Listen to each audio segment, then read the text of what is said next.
चौथे आतंकवादी हमले की खबर आ रही है। इस बार गोलियों की आवाज होटल ओबेरॉय ट्राइडेंट से आ रही है।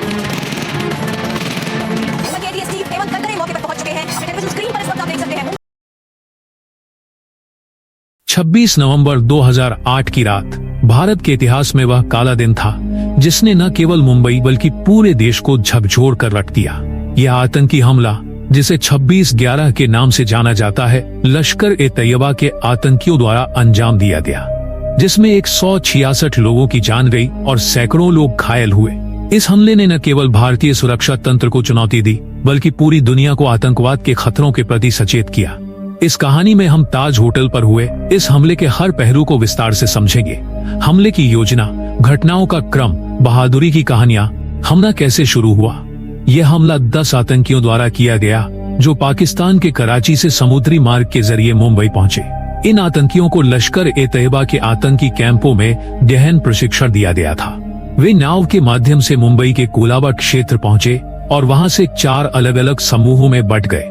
उनके निशाने पर थे Taj hotel, Oberoi trident hotel, Nariman house, Chhatrapati Shivaji terminus, CST और लियोपोल्ड कैफे। 2 ताज होटल पर हमला। ताजमहल पैलेस होटल मुंबई का प्रतीक और ऐतिहासिक इमारत इन आतंकियों का मुख्य निशाना था। हमले की शुरुआत रात करीब 9:30 बजे हुई जब 2 आतंकी अजमल कसाब और इस्माइल खान होटल में घुसे।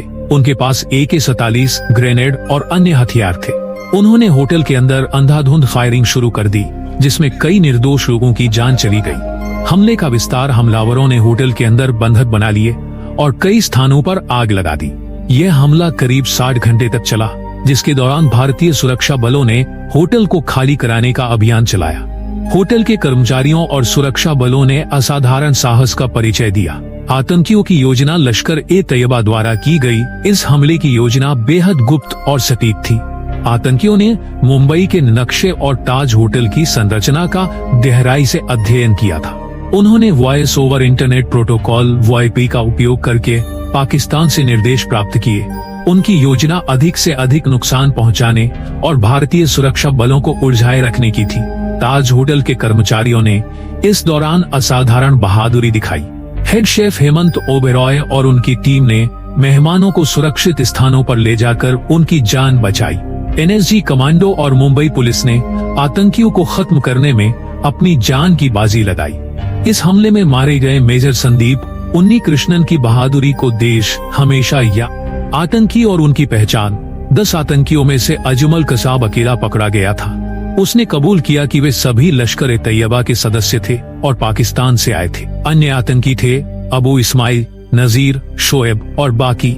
ISI की भूमिका भी इस हमले में सामने आई। सुरक्षा बलों की प्रतिक्रिया। Mumbai police, marine commando, Marcos और नेशनल सिक्योरिटी गार्ड NSG ने इस हमले का मुकाबला किया। NSG के ऑपरेशन ब्लैक टॉर्नेडो ने ताज होटल को आतंकियों से मुक्त कराया। इस ऑपरेशन में कई बहादुर सैनिकों ने अपनी जान गंवाई। हमला खत्म होने के बाद 60 घंटे के संघर्ष के बाद 29 नवंबर की सुबह ताज होटल को आतंकियों से मुक्त कर लिया गया। इस दौरान 166 लोग मारे गए और 300 से अधिक घायल हुए। ताज होटल का एक बड़ा हिस्सा नष्ट हो गया था। भारत और दुनिया पर प्रभाव। 26/11 का हमला केवल भारत के लिए नहीं बल्कि पूरी दुनिया के लिए एक चेतावनी थी।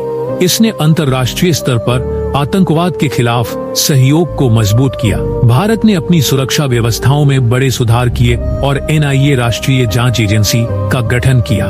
नतीजे और सजा। अजमल कसाब को भारतीय अदालत ने 2010 में मौत की सजा सुनाई, जिसे 2012 में फांसी दी गई। पाकिस्तान में लश्कर-ए-तैयबा और ISI के खिलाफ दबाव बढ़ा, लेकिन इस हमले के मुख्य षड्यंत्रकारी अभी भी सजा से बचते रहे। निष्कर्ष। 26/11 का हमला न केवल भारत के लिए बल्कि पूरे विश्व के लिए एक सबक था कि आतंकवाद के खिलाफ एकजुट होकर लड़ने की आवश्यकता है। इस हमले ने बहादुरी, बलिदान और मानवीयता की असंख्य कहानियां छोड़ी। आज ताज होटल फिर से खड़ा है, जो यह संदेश देता है कि आतंकवाद के खिलाफ हमारा हौसला अडिग है। यदि आप चाहते हैं कि और भी ऐसे खतरनाक व्याख्याओं को हम आपको दिखाएं, तो कृपया इस वीडियो को लाइक करके चैनल सब्सक्राइब कर दें और अगले टॉपिक के लिए नीचे कमेंट करें। धन्यवाद।